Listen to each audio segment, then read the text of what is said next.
For regional governments to be approached to invest in the financially strapped Liat, and in sport, Guyana Jaguars closing on their 5th regional 4-day title. I'm Ricardo Roberts, and this is Caribbean in 10 for Monday, March 14th, 2019. I'll be back with the details after the break. It seems like Cranium is getting a bit of a backlash from his claim that he opened doors for this generation internationally. Now Dovey Magnum, Madam Ballout herself, came to his defense, saying that indeed he has created history in that department.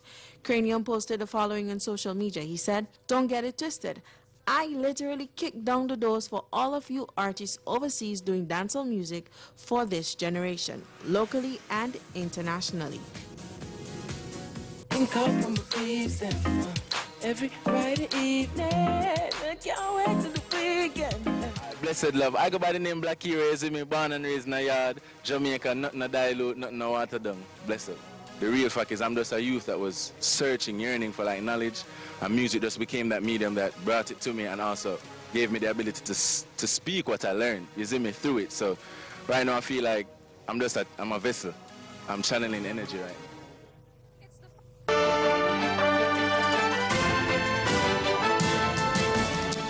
At least 4 more regional governments are being asked to buy shares in the Antigua-based financially strapped airline Liat. Antigua and Barbuda's Prime Minister Gaston Browne says efforts are being made to encourage the governments of St. Kitts and Nevis, St. Lucia, Grenada and Guyana to become shareholders. Speaking on a radio program over the last weekend, he said the issue had been discussed at the recently concluded CARICOM Intersessional Summit in St. Kitts.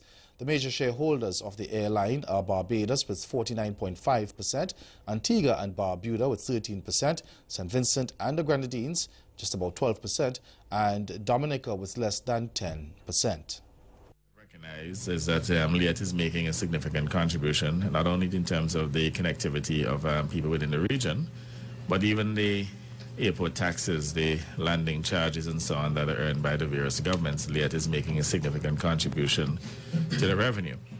And you have to understand that even if Liat was to collapse, Liat will have to replace. We must be in a position to move people within the region. So if Liat collapses, then you'll have to reinvent it. Browne also responded to reports by Trinidad and Tobago's Prime Minister Dr. Keith Rowley that the airline is facing severe financial problems and only had enough cash left to remain in operation for 10 days. That is not so. The reality is the various governments continue to support Liat to ensure that it stays within the air. Perhaps someone may have made a statement, and as far as I'm concerned, it was a hyperbole.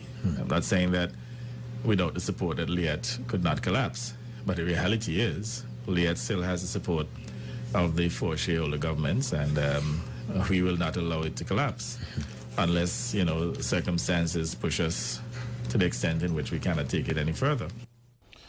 2 CARICOM countries have been granted a 5-year deferral on freedom of movement under the CARICOM Single Market and Economy, the CSME.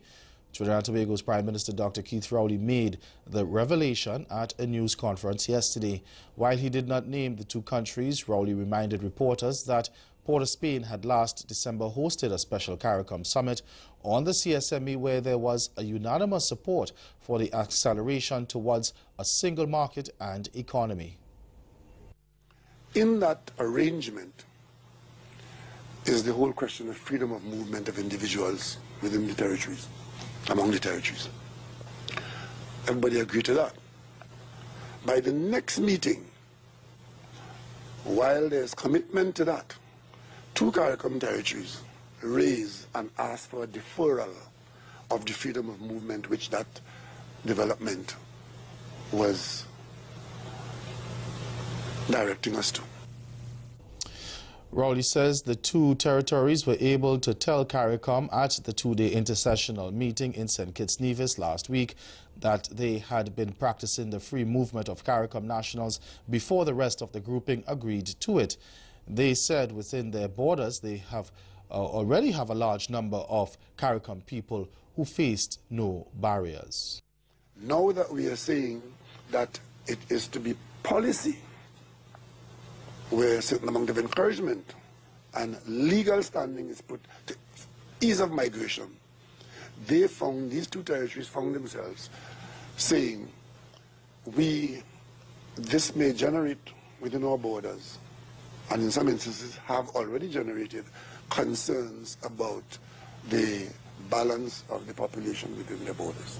So they asked for a 5-year deferral as not to be bound legally to accept any and all who would come into their borders because of the effect that would have.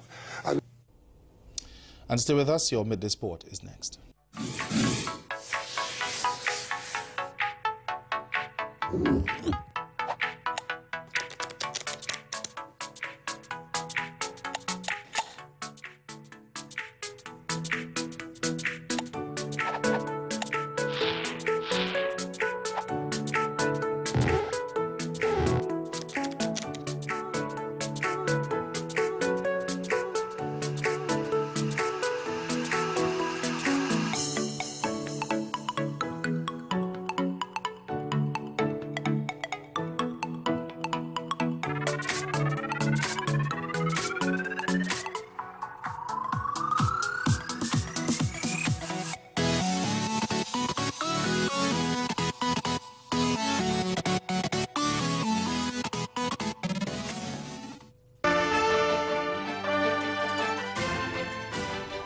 West Indies opener Chandrapal Hemraj stroked a half-century as 4-time reigning champions.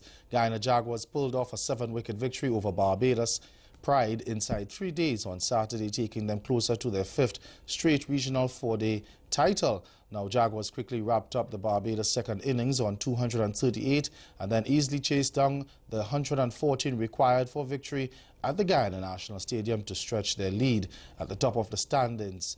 Of the 6-team standings, rather. Now, the left-hand Hemraj spearheaded the runs chase with 51 off 63 balls, striking 5 fours and a 6.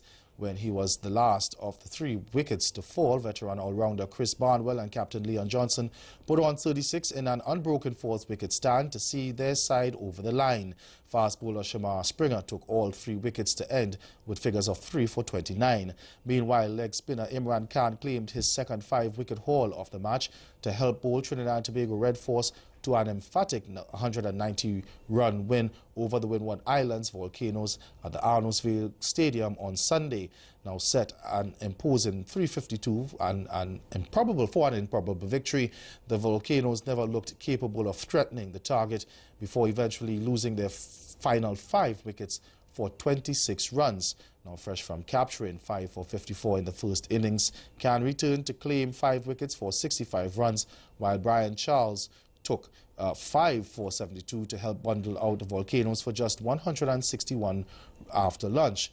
In the other game, Captain Kieran Powell finally tasted form with a half-century, but it was Seema Shino Burridge's 4-wicket burst which earned Leeward Islands Hurricanes a convincing 134-run win over Jamaica Scorpions inside 3 days. On Saturday, now resuming 171 for 3, Hurricanes were dismissed for 312 in the second innings, with Casey Carty getting 68, Powell stroking 54 down the order, and all-rounder Rakeem Cornwall chipping with a typically robust 52. And set 273 for victory. The host then crumbled for 138, with only in-form Brandon King showing any resistance with 31. Burridge snatched 4 for 40, while off-spinners Terence Ward and Cornwall and leg spinner Damian Jacobs supported with 2 wickets each. That's Caribbean in 10. Join us again at 6:30 for Caribbean Newsline. Good afternoon.